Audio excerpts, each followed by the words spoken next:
The silent scream. The observation deck of the Corthani research station floated silently above the dying star system. Commander Theron watched through his 4 eyes as another planet crumbled into dust, not from any natural disaster, but from something far worse. The Void Hunters had arrived 3 months ago, and since then, 17 systems had gone dark. Not destroyed in the traditional sense, but simply erased, as if they had never existed at all. Theron's species, the Corthani, had achieved faster than light travel 2,000 years ago.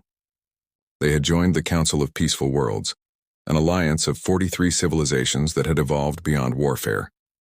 Their weapons were museums pieces, their soldiers were ceremonial guards, and their greatest achievements were in art, science, and philosophy. War was a primitive concept they had left in their distant past, or so they believed until the Void Hunters appeared. The enemy defied all understanding. They were not ships in any conventional sense, but living shadows that moved between dimensions. They did not communicate, negotiate, or even acknowledge attempts at contact. They simply consumed reality itself, leaving behind empty space where planets, stars, and billions of lives once existed.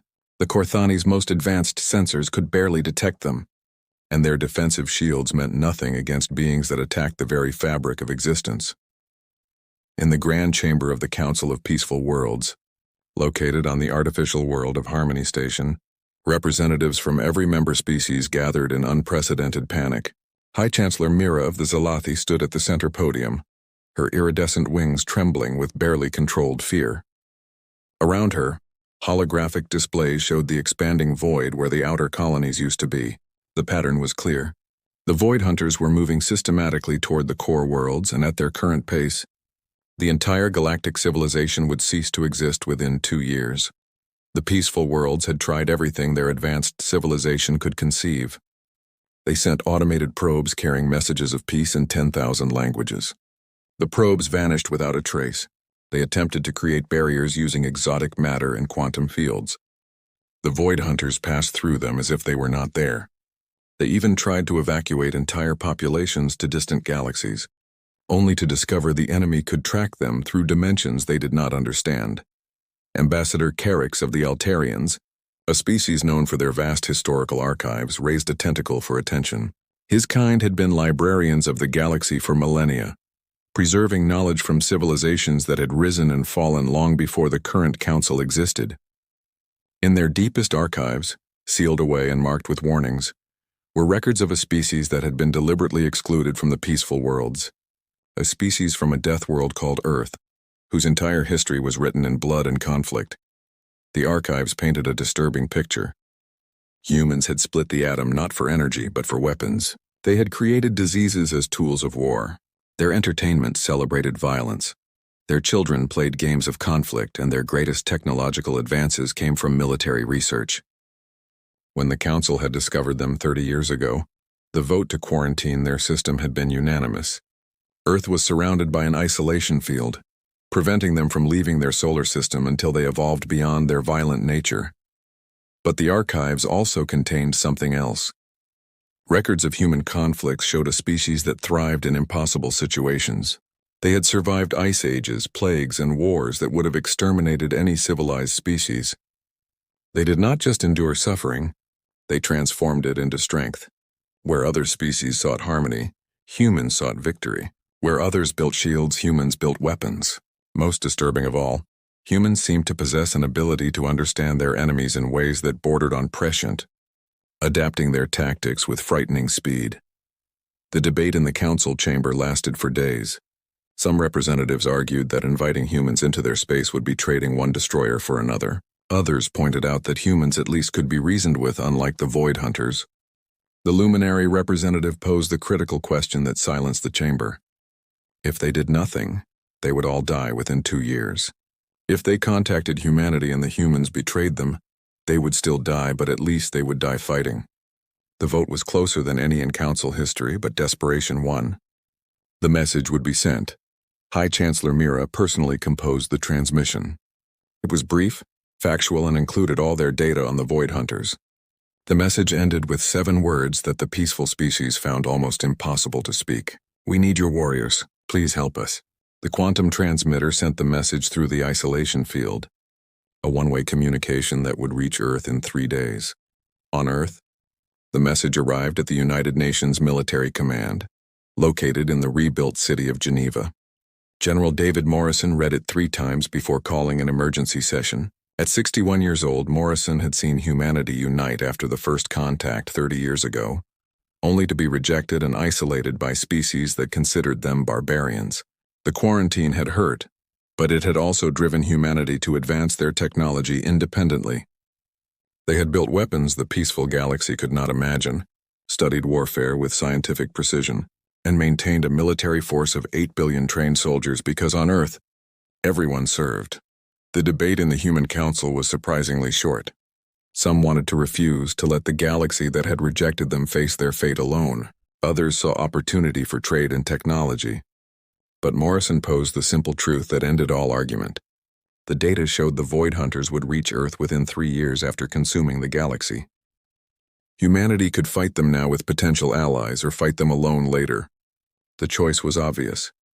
Within hours of the decision, Earth transformed into something the galaxy had never seen. Every factory converted to military production. Civilian ships were retrofitted with weapons. The entire planet moved with a unity of purpose that would have terrified the peaceful worlds if they could have seen it. Humans did not just prepare for war. They embraced it with an efficiency that came from 10,000 years of practice. The human fleet that assembled was not beautiful like the crystalline ships of the peaceful worlds. Human vessels were angular, armored, and bristling with weapons that violated 17 galactic treaties on warfare. They carried nuclear missiles, antimatter bombs, biological weapons, and something the humans called reality anchors, experimental devices based on their study of the isolation field that had trapped them. In command of the fleet was Admiral Jessica Park, a woman who had written the book on dimensional warfare theory while Earth was still isolated.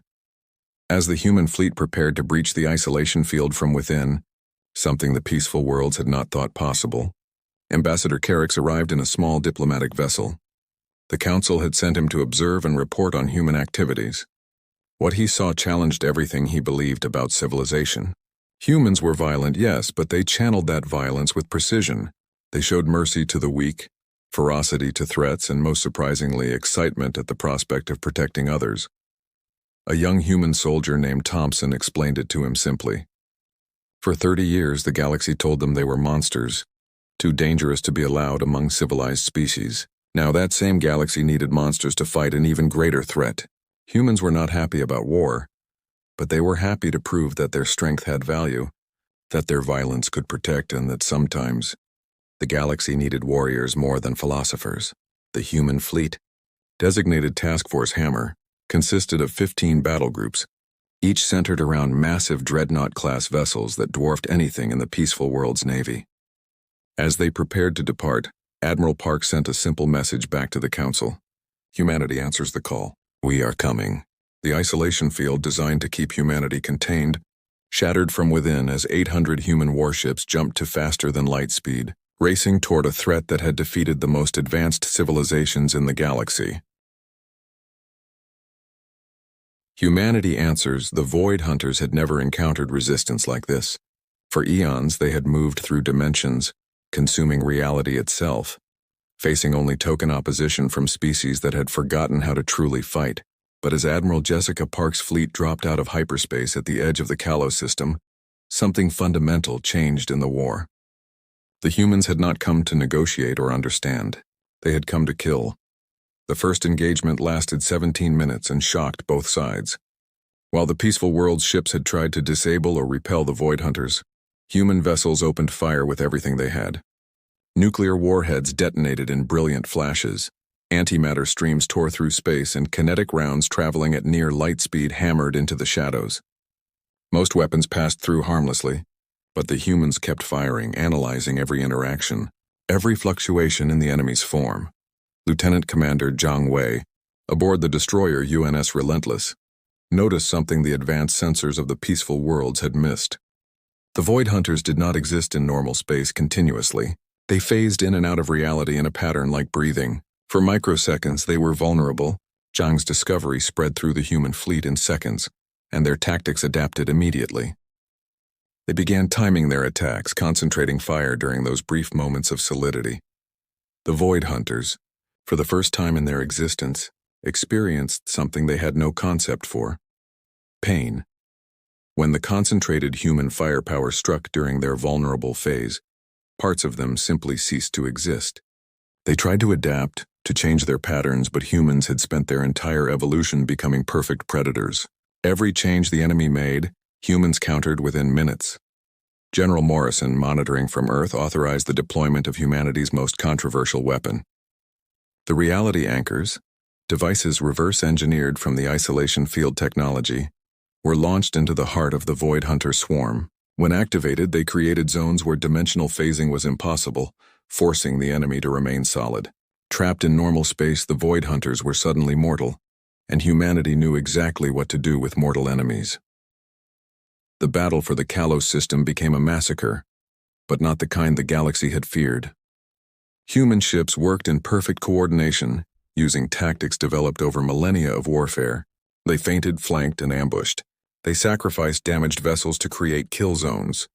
They used psychological warfare, broadcasting recordings of dying Void Hunters to the rest of the swarm, somehow understanding that even these alien entities could feel fear when faced with their own destruction. Captain Maria Santos of the UNS Vengeance made a discovery that changed everything. Inside the destroyed remains of a Void Hunter, her crew found something that should not exist: a core, biological and technological simultaneously, that contained the memories and experiences of countless consumed civilizations. The Void Hunters were not destroyers, but collectors, preserving what they consumed in a twisted form of immortality. They believed they were saving the universe by removing the chaos of individual existence. This knowledge spread through both fleets simultaneously. The peaceful worlds were horrified at the revelation, but humans saw opportunity. Admiral Park ordered her cybersecurity specialist to begin hacking the cores, turning the enemy's preservation instinct against them. They injected chaos into the collective, human chaos, the kind born from a species that thrived on conflict and emerged stronger from every challenge. The Void Hunters began to experience something unprecedented: doubt. The human virus of individualism spread through their collective consciousness, causing some to question their purpose. For entities that had existed in perfect unity for millions of years, doubt was more destructive than any weapon. Some began to turn on each other, confused by the foreign concepts of choice and free will that humans had weaponized and delivered directly into their minds. In the Grand Chamber on Harmony Station, the Council of Peaceful Worlds watched in stunned silence as humans did the impossible. They were not just winning, they were converting the enemy.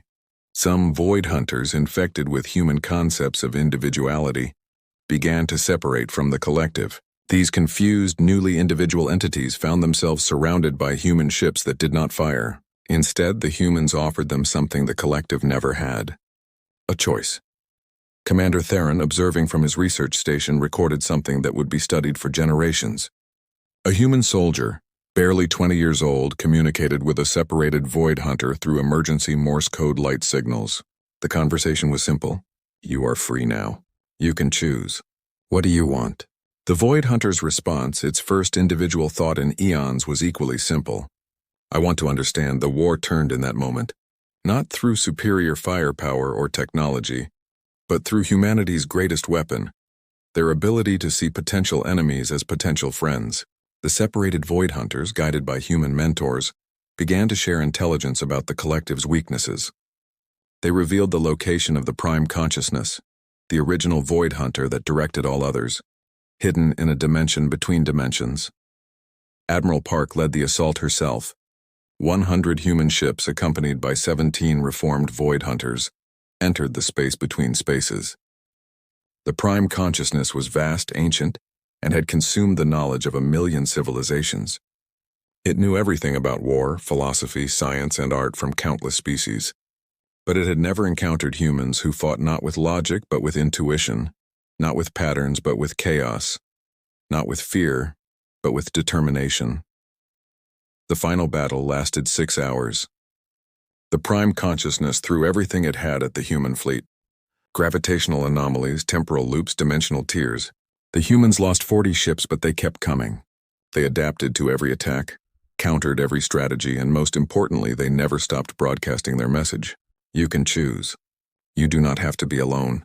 You can be individual and still be connected. This is what it means to be alive. In the end, the prime consciousness faced a choice. Continue fighting and eventually lose, destroying everything it had preserved, or accept the human offer of transformation. The ancient entity, older than most galaxies, made its first individual decision. It chose to become. The moment of transformation was visible across dimensions. The shadow that had terrorized the galaxy became light. Billions of preserved consciousnesses suddenly free to choose their own paths. The aftermath was not what anyone expected. The peaceful worlds had prepared for either salvation or conquest by humanity. Instead, they witnessed something unprecedented. Humans began teaching the former Void Hunters how to be individuals while maintaining connection. They shared their music, their art, their stories of struggle and triumph. They showed that conflict did not mean destruction, that strength could protect rather than conquer, and that sometimes the greatest victory was turning an enemy into a friend. Ambassador Carrix, in his final report to the Council, wrote something that would become the foundation of a new galactic age. The humans did not save us because they were violent. They saved us because they understood violence and chose when to use it and when to offer mercy. They are not the monsters we feared. They are the guardians we need. Let them join us, not despite their nature, but because of it. The isolation field around Earth was not just removed, but destroyed completely. Humanity entered the galactic community not as reformed barbarians, but as recognized protectors. They maintained their military, continued their weapons research, and kept their warrior culture. But they also became teachers, showing other species that strength and compassion were not opposites but partners. General Morrison, standing before the Council of Peaceful Worlds, delivered humanity's terms for joining. They were simple. Never again would a species be isolated for being different. Never again would strength be seen as evil.